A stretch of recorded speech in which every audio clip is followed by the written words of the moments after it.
Welcome to the program. I'm Varun Tiwari from Indus Age and Friends World TV. Today with me in the studio, Warren Kirby, Member of Parliament and Member of Riverstone area.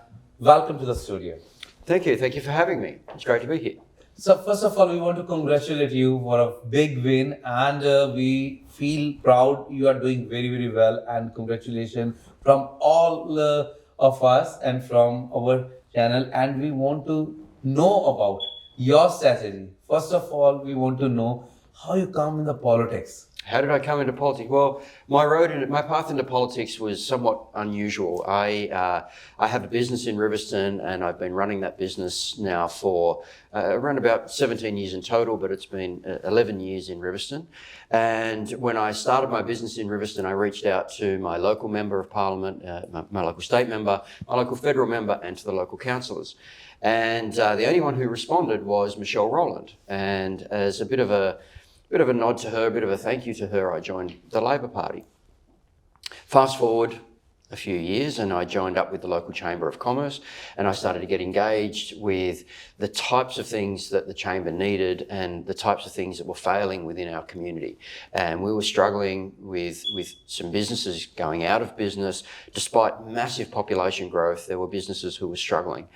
And I tried to engage with local members of Parliament and found that to be problematic and difficult. And so eventually I got to a point where I said to myself, well, there are a lot of things that need to happen in this area, and nobody else seems to be interested in doing it, so maybe I should have a go myself. Instead of shouting at the outside of the building, maybe I'd have a chance of getting on the inside and making a difference from there. That's beautiful, and you done it. And I did it, and I did it. Yeah. So, of course, I didn't do it alone. None of these things happen as an individual. There was an enormous support network behind me from people within the Labor Party. You know, a couple of years ago now, members from the Labor Party approached the Chamber and said, look, we want to win Riverstone. We think that there are a lot of things that need to happen there, that it's been neglected for quite a while. What do you think needs to change? And so myself and the President of the Chamber, Sue Lawrence, we said to the Labor Party, well, if you want to win this seat, you need to have money for investment, but you also need to have a desire to change policy. Yes. And the policy needs to shift the pendulum away from those who are making profit from just building new houses towards the people who are living in the community and buying those houses. And so from there, eventually somebody said, well, why don't you have a go? And I did. And as I say, between political leaders and mentors from within the Labor Party through to a support network of people around me, we made it happen. Oh, for a while I'm taking little bit back to you in your life, and I heard that you are a photographer. Yeah. And want to learn some skills from you. So tell about that area as well, because you have a lot of different feathers in your hat. So we want to know about that one. Yeah, so I trained as a newspaper photographer. That was back in the days when there were cadet photographers and you were trained almost like an apprentice. And I spent 5 years. Some of that was down in Parliament House in Canberra, watching people like Paul Keating, at the time was the Prime Minister, and dealing with politicians. That was one of the reasons, in fact, I've always steered away from politics, because I've watched really good politicians and the amount of work that's required to be a good politician. Not that I shy away from hard work, but when you run your own business and you have all of these things going on in your life, it was not something that I'd ever coveted. But anyway, I moved away from newspapers. I started a career in public relations and marketing. And that was working with a company that dealt with car manufacturers and with architectural work, with BHP and BlueScope Steel and Caltex and Komatsu, many large multinational companies we worked with. At one stage, I was photographing for about 25 different car brands. Oh, wow. So every time a new model came into market, I would get handed the car and spend a couple of days with the car, photographing it on location, different parts of Australia and in fact the world. And eventually that led to me wanting to start my own business. I had an opportunity to work with a US company building video databases.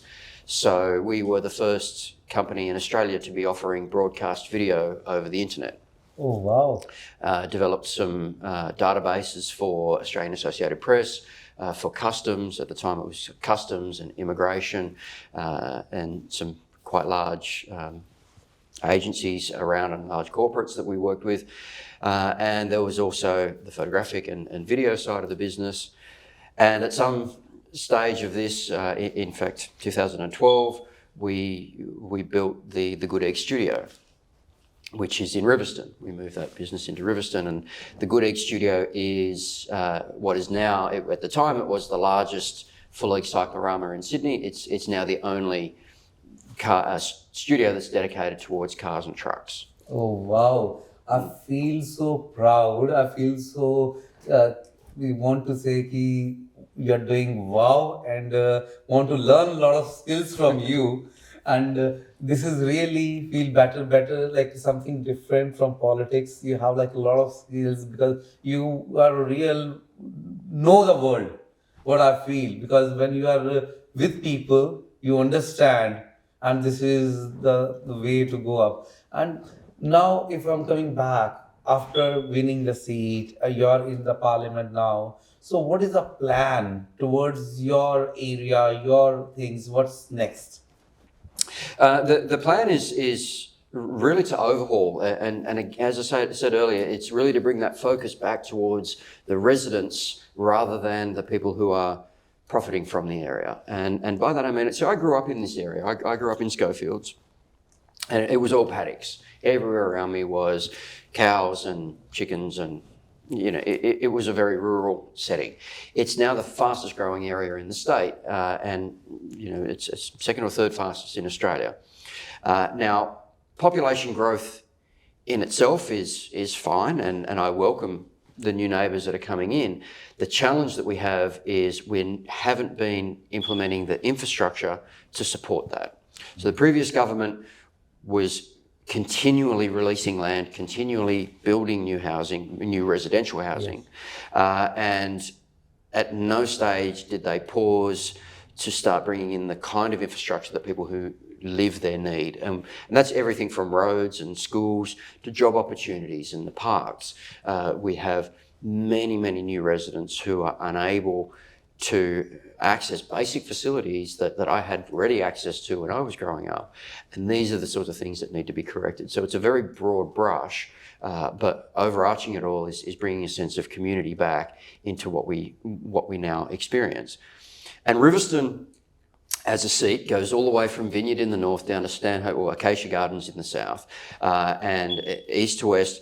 It's a very broad diversity across the whole seat, and not just diversity in terms of cultural and ethnic and religious views, but also in terms of socioeconomics. We have some people who are homeless, right through to people who are very wealthy. We have people who are working in low-skilled jobs and many who are multi-degree jobs. Particularly from the South Asian community, we have people who are on multiple degrees but are struggling to find work opportunities for what they're qualified for because previous governments have failed to implement the kind of opportunities that a new community needs. Like in Europe at present, recession is going on, and Australia is still fine. So, according to you, what's going on with the areas like interest rate going high, jobs are struggling? So, what's you are thinking? What's going on ahead in Australia? It's like many things. It's a really complex interplay of a whole bunch of forces.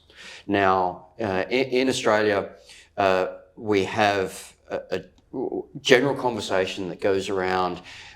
In order to facilitate cheaper housing, we need to have more supply. Now, I reject that outright. I grew up in an area where there was very few housing and a very small population. Now, when I bought my first house in the early 1990s, it was just a bit over $100,000. And you could afford to do that on a single wage. The average house price at the time was about 3 or 4 times what the average wage was. Now, we've experienced extraordinary growth in housing supply in this area. And instead of the house prices becoming cheaper and more under control, it's done the exact opposite. Oh, yeah. So we now have housing prices that are many times higher, 10, 12, 13 times higher than the average wage. And what that causes is people to require a minimum of 2 jobs. Yeah. A minimum of 2 jobs. Many people working 12 hours a day just to make ends meet, to be able to afford that. It's encouraging people, instead of having a mortgage of around about $80,000 to $100,000, people are in mortgages of $800,000 to $1 million. Yeah. You know, this is unsustainable. And what that means is when you have interest rates shift by 0.5%, a 0.5% change on $1 million is much different to a 0.5% change on $100,000. Yeah. So when I bought my first house, it was on the back of when interest rates were at 18%. Yes. They're now much, much lower, and people are very worried about them moving in a small point. Yeah. Now, again, sustainable when it's a small capital that you've borrowed against, devastating when it's massive capital.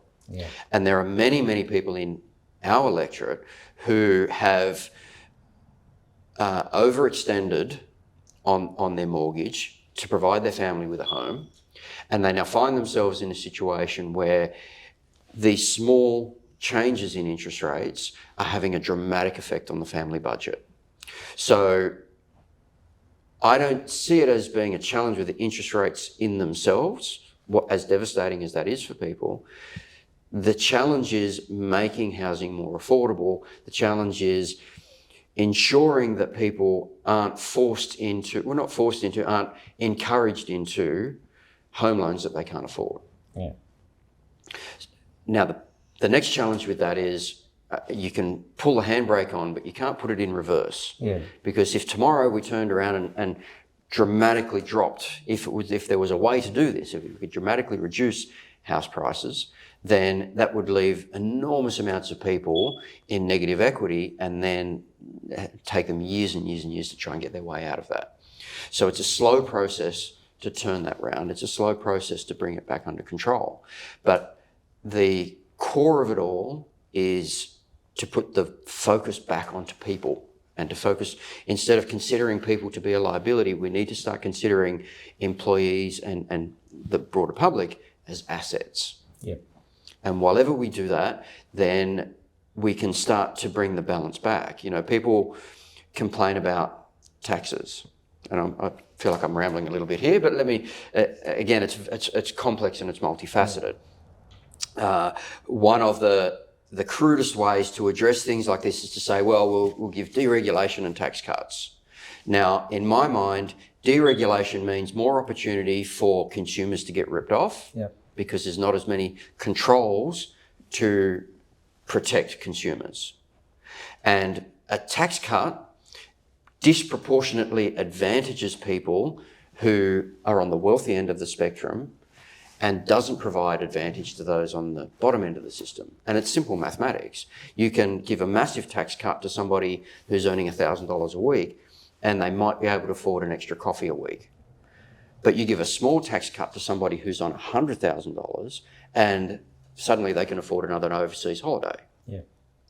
So we have spent decades of doing exactly that, of putting tax cut after tax cut in place in an untargeted way. Which has then left us with a situation where the public purse is very slim, which means fewer advantages to the general person on the street, because government doesn't have the money to put in place the roads. It doesn't have the money to put in place the schools or the hospitals or all the things that a society needs. So now your government is thinking about these problems? Governments are always thinking about these problems, you know, and I'm loath to speak on behalf of the government, mainly because I'm so new to politics. Yeah. You know, I've only been in politics in real terms for a couple of months now. Yeah. but I see it as part of my responsibility as somebody that has come into Parliament to give that voice to the leaders of the party to say the people in my area are struggling. These are some of the reasons that they're struggling, and advocate for the kinds of things that I think could better the country. Now, I don't think for a moment, and don't get me wrong, this is not policy of the Labor Party, but as a general rule, the Labor Party is more focused on the needs of the entire community than other parties.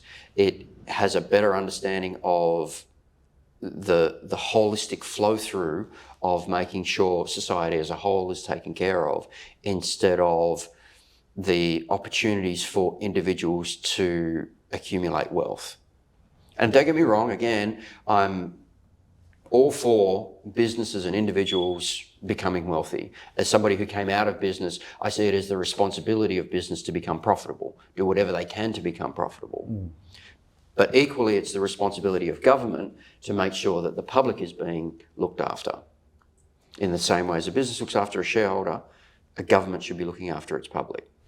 That's beautiful. And thank you, Aaron, and for coming to the studio. And you are doing really very well in couple of months. And now you are so popular in our community as well, and in Australian community, and everyone loves it because of your gentleness. You are, as a gentleman, you are doing very well, and we want to congratulate you once again. And before going, any message to everyone from your side? Look, a rising tide lifts all boat is the message that I would give to everybody. I feel very grateful that I have been so warmly welcomed by the community as a whole, but in particular by the South Asian community. It's a community that has emerged in our area over the last few years in huge numbers. And I think if we are all going to do well as a community, the more that we can come together and be a single community, the better off we're all going to be. One of the challenges I see is ensuring that whether you are a Hindu or a Sikh or a Muslim or a Buddhist or a Christian, we are all in this together. Yep. And the more we work together, the better the outcomes that we can have for all of us. And thank you very much once again. I really appreciate your time. And guys, he's a man always in your sport, your voice in Parliament. So in Riverstone area or you are in any area, he will love to hear from your problems and try to solve it up as well. And thank you very much. Hope we will get soon again. Thank you. Australia's first Indian magazine to have a national reach, Indus Age is the largest circulated South Asian magazine in Australia with 5 simultaneous editions, 55,000 copies printed monthly, 220,000 readers, largest network of clients, undisputed leader in community news. Indus Age is circulated in Sydney, Melbourne, Adelaide, Brisbane and Perth to over 525 outlets. Grab your copy now to get the latest on the community, news from India, Bollywood, music and much more. For more info, log on to www.indusage.com.au.